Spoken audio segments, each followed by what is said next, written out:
Welcome back. This is Christine with the Olean Public Library, and today I'm going to show you how to dye wool using Kool-Aid, a pot of vinegar water, and a small amount of heat.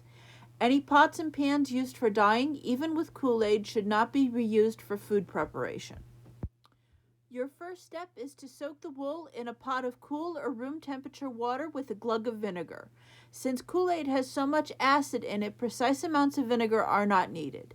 Let this soak for at least an hour. Overnight is better.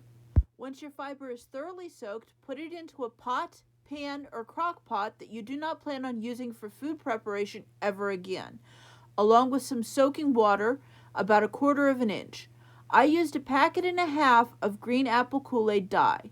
After sprinkling the dye on top, I gave it a gentle stir to combine the Kool-Aid and fiber. Then I turned the heat on medium-low and let it heat up for 15 to 25 minutes, never letting it achieve a simmer.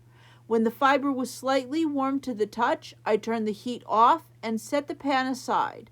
When the fiber was cool, I saw that the water in the bottom of the pan was clear whitish due to the acid, which means that all of the dye was absorbed by the wool. I then repeated these steps with red and yellow fibers.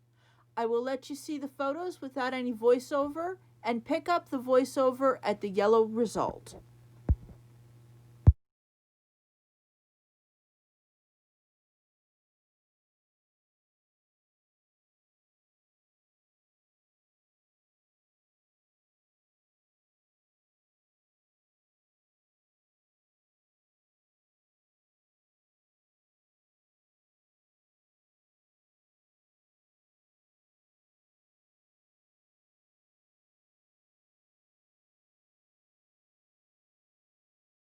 As you can see, the yellow did not take up much dye.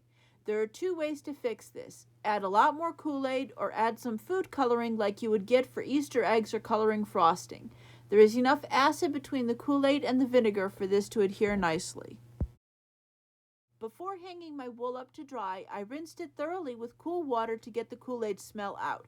If just water does not work, you can add a little bit of vinegar to get the smell out. My wool did not bleed at all since the vinegar and acid in the Kool-Aid did their job of adhering the color to the fiber. I would love to see your results on the Olean Public Library Facebook page. There will be 2 more videos on how to dye with Kool-Aid in case you do not like this one.